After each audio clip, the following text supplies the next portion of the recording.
We are going to continue now with lesson 3. So again, I'm going to start this video with some review that we learned in the last video for lesson 3. So we solved problems like number 6 and number 8. So I'm going to have you turn off the video, do those two problems just like we did in the last video, and then we'll come together and check your work and see how you did. So just 6 and 8. We haven't learned 7 yet, so don't do that. So just those two. So turn off the video, solve them, find the value of the variable, and then turn the video back on and we'll grade these.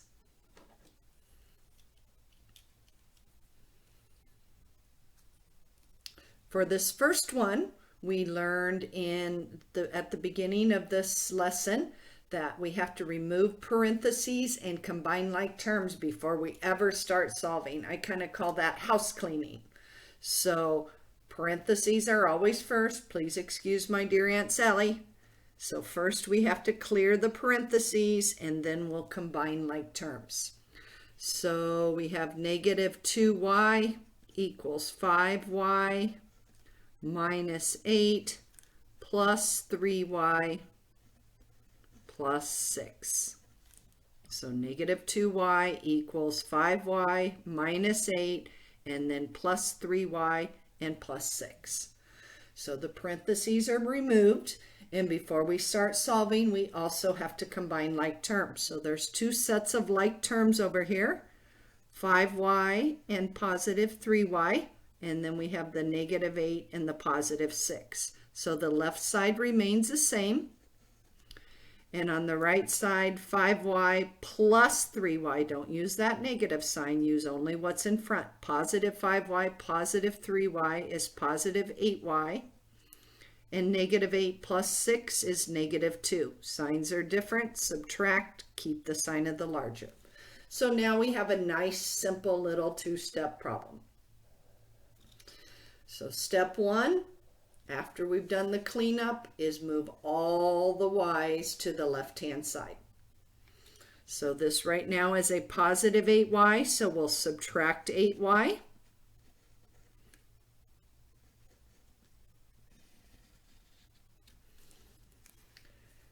And that leaves us with negative 10y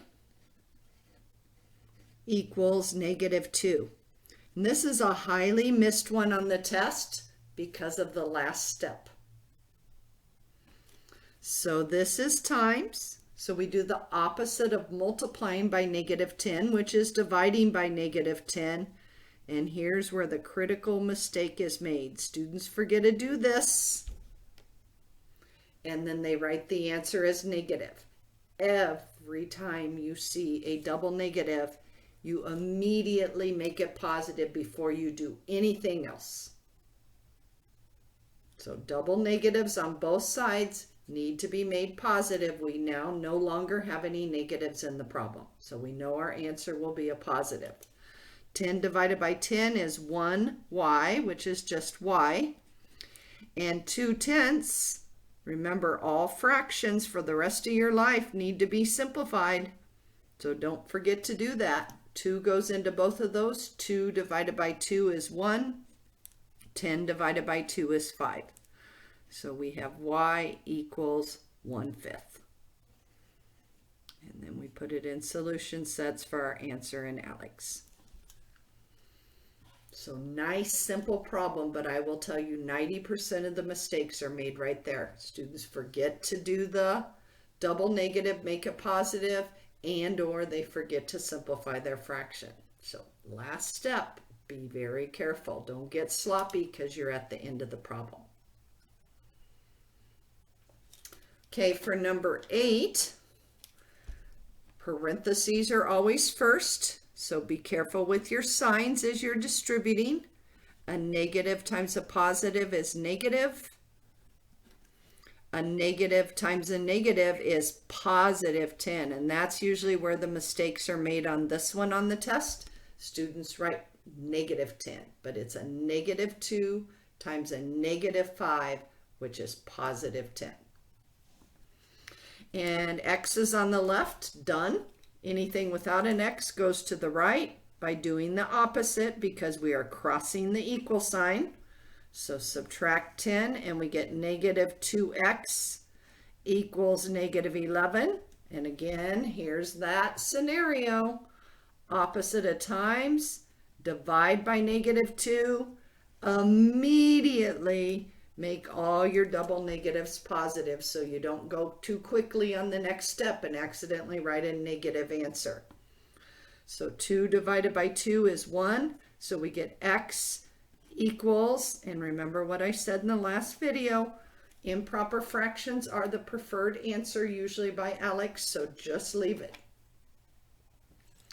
And the only time you would need to change it is if the Alex direction said write your answer as a mixed number, which they rarely do. They usually either say write your answer as a simplified fraction, or it says simplified fraction or mixed number. So either way, this should be your go-to for both sets of those directions. Because why even go into the mixed number when you know they'll accept a fraction? And it will be positive because of the double negative. I think a lot of students think because this doesn't go in evenly, they don't have to make it positive. Yes, every single time there's a double negative, it must be made positive. Okay, so there's a little review of our last lesson. So next we're going back to our packet of notes, that big, huge packet that was listed under the second day of class. So we are now at the bottom of page 6. This is where we had ended on the last video. We're going to work on the word problems. This is kind of building up to what we're going to have in a little bit. So it's just us practicing writing the equation. So we're not solving it. Just says simplify, so it doesn't say solve. They just want us to practice writing the equation and get used to the vocabulary that we're going to have. So it says 3 consecutive integers. So are you all familiar with that language? That means 3 numbers right in a row. So it could be 1, 2, 3. Could be 4, 5, 6. 7, 8, 9. That's what 3 consecutive integers are. So I just pick an easy one, and this helps me represent my variables. So the first one is always x. To go from the first to the second, I have to add 1. So this would be called x plus 1. And to go from the first to the third, I have to add 2. So this would be called x plus 2. So if x was 1, we get 1. 1 plus 1 is 2. 1 plus 2 is 3. So you always compare it from the first. Whatever you write first, even if that was 7, 8, 9, you'd call 7x. 8 would be x plus 1. 9 would be x plus 2, because 7, 7 plus 1, 7 plus 2. I just pick simple numbers. So the first one's always x, and you say, what do I need to do to go from the first to the second? Add 1. Then we go back to the first. What do I need to do to go from the first to the third? Add 2. Because 1 plus 2 is 3. So that is the variables that we're going to use for this problem. X equals the first integer. X plus 1 equals the second integer. And x plus 2 equals the third integer. So that's how, whoops, I forgot to write integer there. That's how I do my variables. Every time I see a consecutive integer problem, I just pick 3 numbers that answer this question, call the first x, and then get my variables there. So I can say x is the first one, x plus 1 is the second, x plus 2 is the third. Then it says express their sum. So here's another vocabulary word. We learned in the very first lesson when we were doing translation, sum means add. So the sum of the 3 integers, that means the first integer plus the second integer plus the third integer is what they're asking for. The sum of the three integers. So x, x plus 1, x plus 2, all with plus signs in between because it says, so x plus 1 plus x plus 2. So express the sum in terms of x. We did. Then it says simplify if possible. So this is where our ones come in. Because I'll have students not put the ones in and then they'll write x cubed. We never add exponents in addition. Put the ones in, you'll never make that mistake. 1x plus 1x plus 1x is 3x. And then positive 1 and positive 2 is positive 3. So in a future section, they're going to say the sum of three integers is 5 at find, or 6, let's say. So find the three numbers. Here they're just having us practice writing the expression. Pretty soon they're going to say the sum is, and then we'll set it equal and actually solve the equation. But this does not say solve. It just says simplify. We're done. We'll put the other piece on it later in our word problem section. Okay, so this is just an introduction. We're going to cover it again, but this is just to get you used to the integer problems because students usually struggle a little bit with the integer problems. Okay, this next one says 3 consecutive odd integers. So again, I picked the simplest ones. 1 is odd, 3 is odd, 5 is odd. So those are consecutive, means right in a row. 2's not odd, 4's not odd. These are the first 3 odd numbers. And I do the same process I did on the last one. I call the first number x to get my variable statements. The second one, to go from 1 to 3, I have to add 2. So this would be x plus 2. And then remember, we always compare it from the first. To go from the first to the last, I have to add 4. So this would be x plus 4. So that's how I get my variable statements every time. Even though I've been teaching forever and ever, I still do that to get my variable statements. Then I know I'll never make a mistake. So then I write x equals the first odd integer. X plus 2 equals the second odd integer. Because remember, at the beginning of every word problem, you're going to be asked to write your variable statements. So this is part of your points. X plus 4 equals the third odd integer.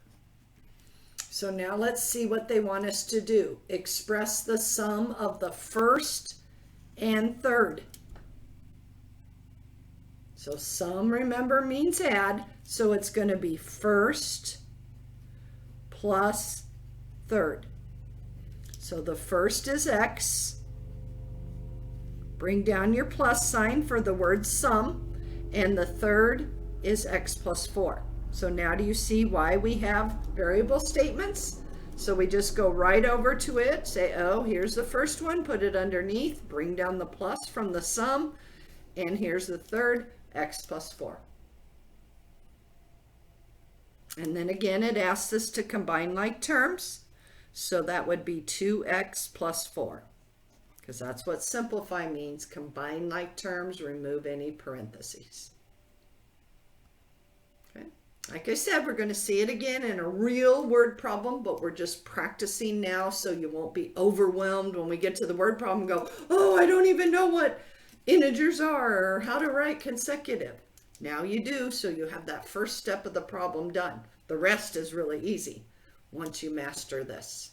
So if it had said 3 consecutive even, I would have written 2, 4, 6 and gotten the same thing, x, x plus 2, x plus 4. So you just have to find that key sentence, find 2, 3 numbers or however many there are that satisfy that. 3 odd integers in a row. Could have picked 5, 7, 9, 11, 13, 15. I just picked the littlest ones possible. So we'll come back to that, but now you've at least been introduced.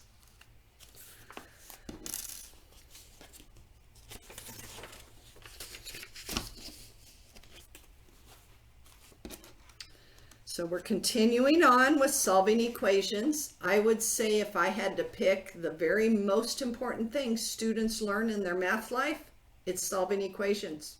Every math class you take, you have to solve equations. To solve a word problem, you have to solve an equation. So that's why we spend a lot of time on it, to make sure everybody gets really good at it. So if there are fractions, and we're going to learn this on the next page, we multiply the entire equation, every term, by the common denominator to clear the fractions. Believe it or not, you never have to solve an equation again with a fraction in it. You can clear it on step one. It's the most beautiful thing ever. It will be on the next video. Then we do what we've been doing. So that's really the only new step. Then we remove parentheses and we combine like terms, just like we had listed earlier. Then we move all variables to one side. And remember, we always put them on the left. And all constants, which are the numbers without letters, to the other side. We always put those on the right. Then we isolate the variable by doing the opposite. So using addition or multiplication property, so we add or subtract, or we multiply or divide. And then we check our solution by always going into the original equation. And we'll maybe do one check on this page just to review the checks again. Maybe we'll do it on this last one. I don't know if this is one of the, yeah, so one of these we'll do it. We haven't done one with parentheses yet, I don't think, so we'll do a check on that one. So step one is clear fractions. There aren't any fractions. Step 2 from above says remove parentheses. There aren't any parentheses. And also on step 2 it says combine like terms. That we do have. Like term is on the left. And then on the right we have 2 like terms as well. Remember, we can't combine terms on different sides. We look at each side of the equation separately.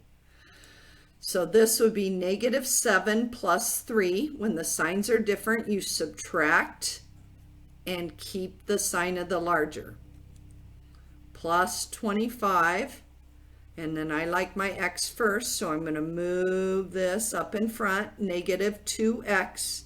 And then this is 16 minus 3, which is +13. And now I just have a simple little 2-step problem. X's to the left, constants to the right, get your x alone. So x's to the left, anytime I'm crossing the equal sign, I must do the opposite. So this will be plus 2x. And that leaves me with -2x plus 25 equals, gone, 2 minus 2 is 0. So all we have left on this side is 13. So all my x's are now on the left. Now I need anything without an x, move to the right. So the opposite of plus 25, minus 25.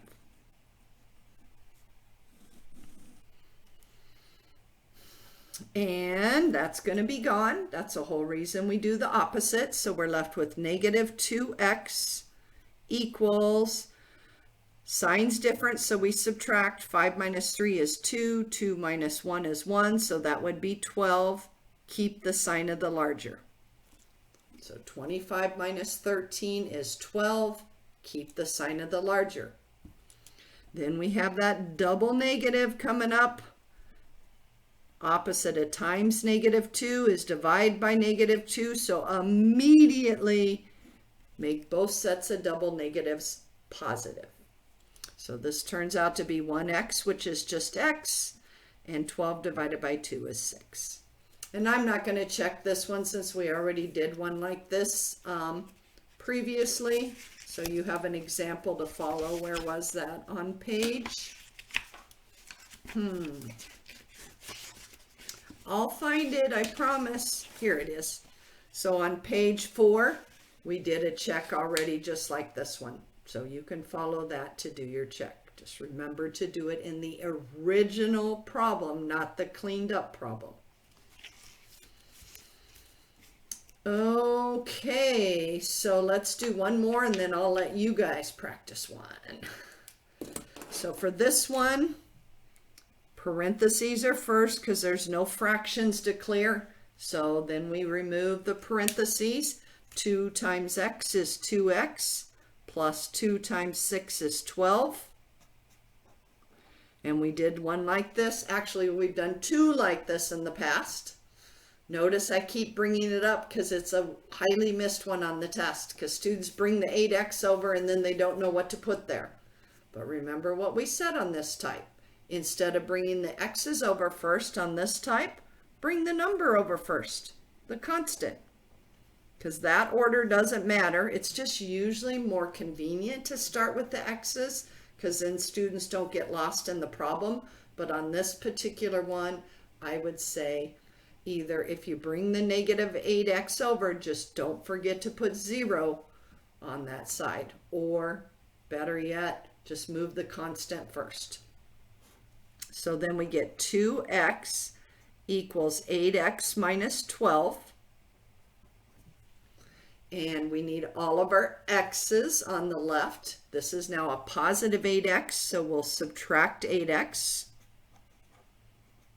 Because we're moving it across the equal sign, so we do the opposite. Here we weren't moving, so we didn't do the opposite. We were just combining. We were not bringing it to another side. But here we're moving it from right to left, so we must do the opposite. So negative 6x equals negative 12. There's all that double negative again. That's another thing students miss a lot. They miss when the variable's alone here, and they miss when there's double negative. So I stacked these problems with lots of errors students make to get it out of your system. And once again, ding, ding, double negatives, clear them out. So this is 1x, which is just x. 12 divided by 6 is 2. Very nice, very simple. You just got to watch those signs. Okay, so I would like you to both solve and check part C. So turn off your video, solve and check. I just want to make sure everybody knows how to do checks when there's parentheses in the original problem. And remember, the check must be made in the original. So first solve it, then check it, then write your answer in solution sets if it checks. And I forgot to do that up here, 2 and 6.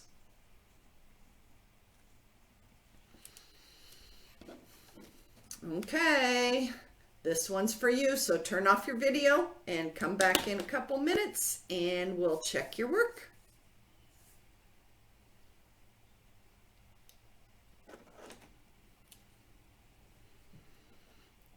Okay, the first thing we have to do here is parentheses. There's no fractions to clear, so we can start with the parentheses, which is step 2 if there aren't any fractions.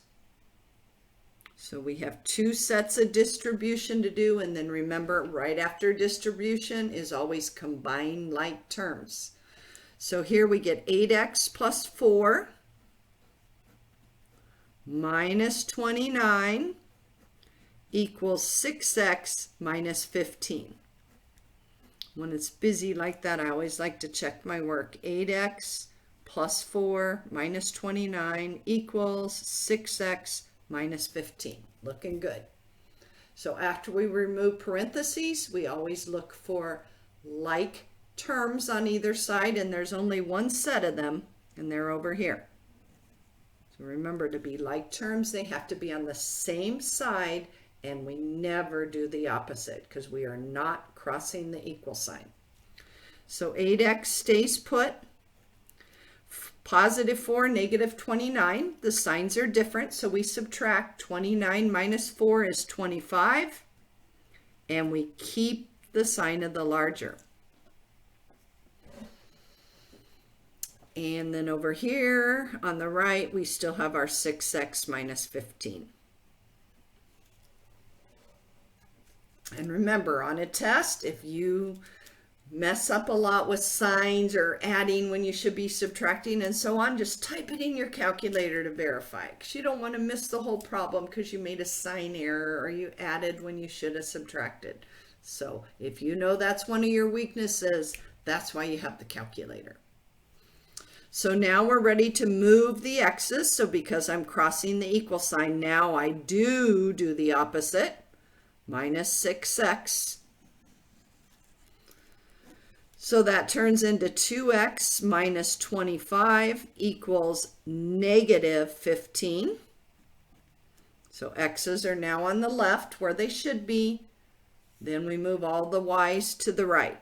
Plus 25, plus 25. I said y's. All the constants to the right. Sorry about that. So the opposite of subtract is add. So add 25, add 25.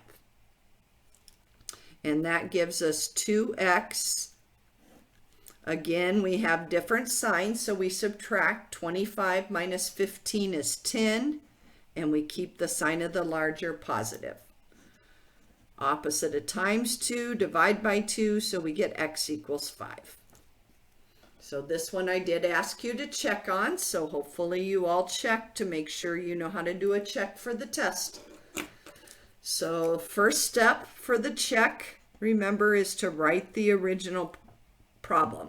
So 4 times 2x plus 1 minus 29 equals 3 times 2x minus 5. So there's the original problem written out so that we get all of our points for our check, because teachers will not give you points if you don't go into the original. And now we need to put 5 in everywhere we see an x. There's an x there, and there's an x here.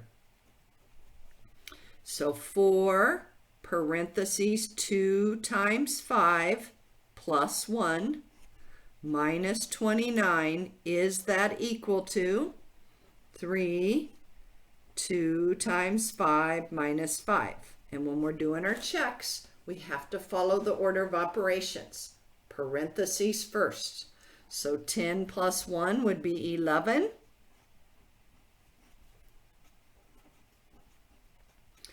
(10) minus 5 would be 5. So 10 plus 1, 11. 10 minus 5, 5. So then we work out our multiplication, because multiplication comes before subtraction. So 44 minus 29, is that equal to 15? So this might be the first time I would pick up my calculator. 44 minus 29, ding, ding, ding, ding. 15 equals 15. Done. So remember, this is not what you type into ALEKS. This isn't your solution. That's why I always draw the line.